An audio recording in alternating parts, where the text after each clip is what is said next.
Stop procrastinating and start doing today. Part 2.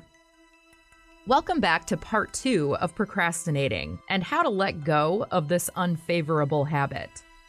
As we mentioned in our previous video, procrastination is about the negative feeling associated with the things we do or don't do. In habitual procrastination, when the fear of a pending negative result, such as getting fired, losing a client, getting a bad grade, or no more electricity in the house is greater than the comfort of letting things go, then a level of urgency occurs and you no longer have the option of procrastinating. So you go ahead and you do what's necessary to remedy the problem. But this type of reasoning and the way of doing things in life is always very stressful. The solutions to be implemented to substitute a procrastinating habit will depend a lot on your own personality type. Find out what type of personality you are. This will determine what strategy will work best for you and how much better you'll be able to replace your old habit and sustain your new one. Sustainability and consistency are the keys to your success. You can't sustain, maintain, or be consistent with something that is against your nature and blueprint. We all have different ways of doing things. We learn differently. We work differently. We love differently. So in order to have successful results, learning and implementing a new habit that replaces an old one, in this case, procrastinating, will work best when done according to your persona. The negativity of today only increases the procrastinating behavior of tomorrow. Imagining task complications, possible negative outcomes, roadblocks, hearsay, opinions, or undesirable results are the seeds that can feed anyone's inaction. Inaction is part of the reason why someone might not let go of a relationship that isn't working out or a dissatisfying job they should have let go of a long time ago, since their talents are not being valued or appreciated. Inaction is closely linked to procrastination, and when one of the two is resolved, doing so helps with resolving the other. Doing the right things in the right way will help you in overcoming procrastination, and it will also help you to decrease the potential of getting derailed from your purpose. Change your thinking, and this will change your life. Resolving to take action is not necessarily about managing time, as time, in reality, cannot be managed. You can only manage your life and the way you choose to do things and the emotions associated with your actions. We recommend Brian Tracy's book, Eat That Frog, where he goes into detail regarding the subject of doing things in the right way, and you can find the link to this book in our video description below. When you increase your positive emotions around accomplishment by feeling good about yourself, with how much better you are becoming at achieving the goals you set for yourself, these positive feelings, in turn, create a cycle that continues to evolve and spiral upwards. Interruptions and resistances to performing your tasks are very sneaky and very creative. They will try to distract you away from your focus and objectives in many ways, preying on your weaknesses and your red buttons. These interruptions will test your commitment to getting things done. It is your job to pass the test, time and time again, and continue on doing what you were already doing. When habitual procrastination becomes more and more a part of someone, chronic procrastination sets in. Chronic procrastination derives from a fear of commitment, a sense of dread and hopelessness. It's a product of a negative cycle of emotions, leading to other negative emotions, which increases the feeling of diminished self-worth. Chronic procrastination is not about being less motivated. It's a feeling of being unable to continue at the crossroads between success and failure. Being fearful of failure equals an increased tendency to procrastinate, and an increased procrastination increases the fear of failure. It's a downward cycle. Falling into this loop is what builds the sense of decreased self-worth. A feeling of unworthiness because of what others might think, what others might say, or how they'll act and react to their presence and the way they do anything they do. This constant battle between recognition versus feelings of humiliation and pain increases the fear of completion and the imagined circumstances rather than the facts or reality, whether intentional or not. When someone has this condition, the lack of activities of today lead to the suffering of tomorrow. They constantly envision their negative future, intimidated by all sorts of scenarios, and they turn the equation into a product where they compare themselves with their performance. And this performance measures their ability to perform, which equals their sense of worth. Living with this long-term, low self-esteem brings unhappiness and many regrets. It is a bad place to be, feeling like a spectator in your own movie, rather than being the lead character and the one in charge. For a chronic procrastination habit, the biggest challenge is often getting things started and breaking the fear of the imagined, undesirable results. So, let's begin right there. Let's start doing things that will break that vicious loop. Start by doing anything productive that you have been putting off for however long it might have been, and however minuscule it may be. The objective is to get things going, moving an object to where it belongs.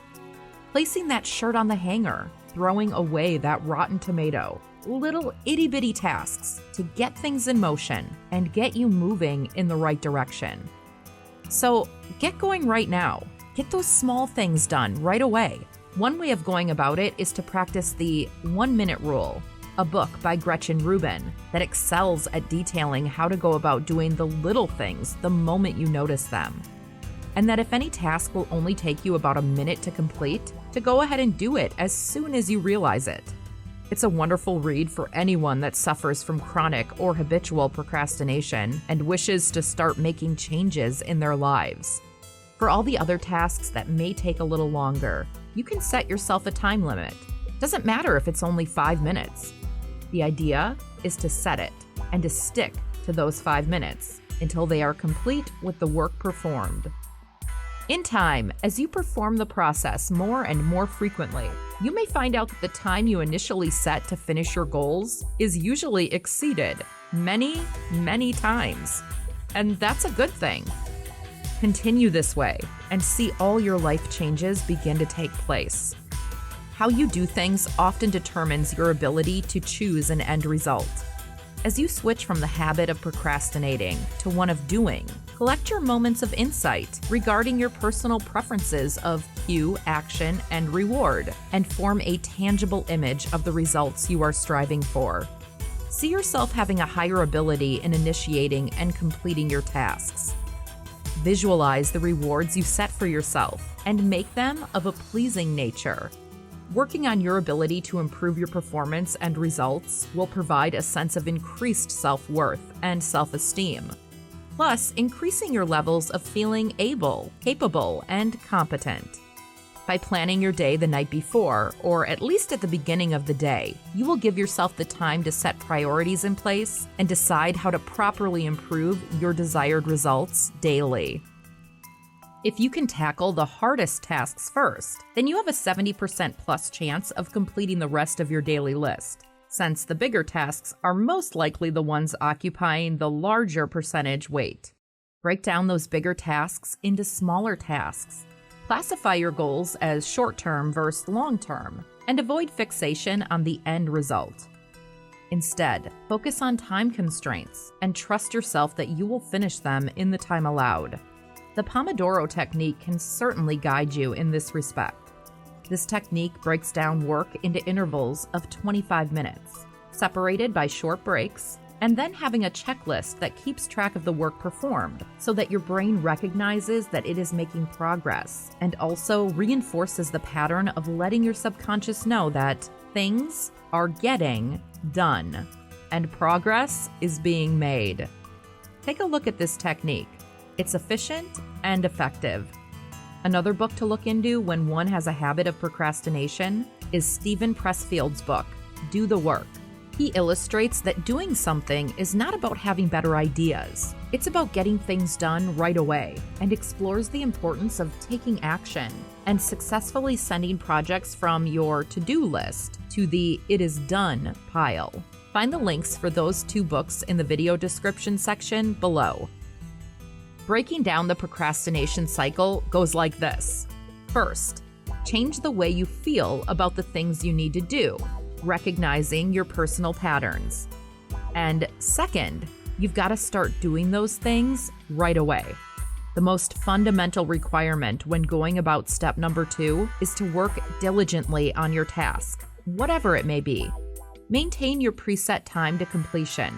Get a reward for yourself at the end of that time frame, and then work on the next one on your list, and then the next one, and so on and so forth.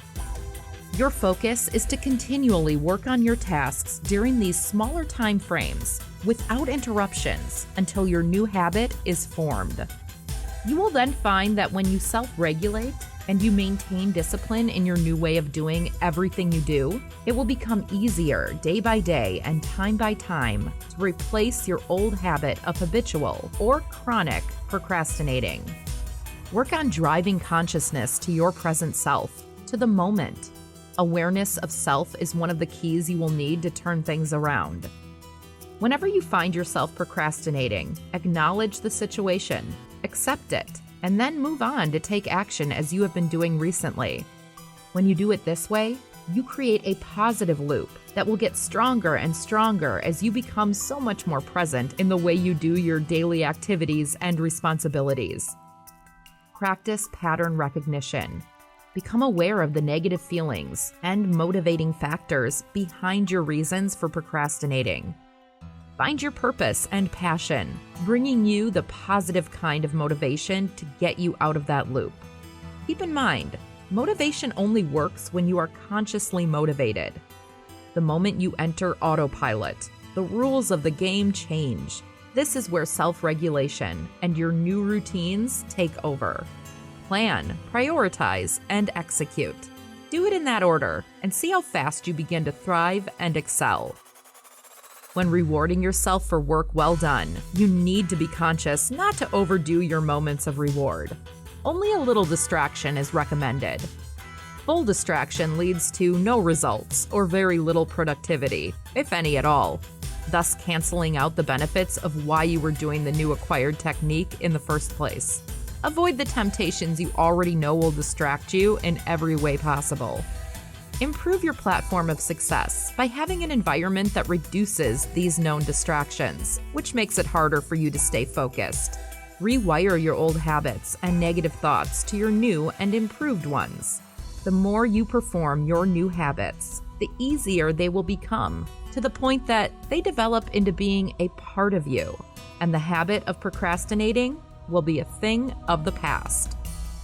We hope you have enjoyed our content. Don't forget to like, share, and subscribe to our channel, and continue enjoying content like this one here. Let us know which part of the video you enjoyed the most, and share your comments with our community in the section below. We will see you again on our next video. Thank you from all of us here at Trends for All Seasons.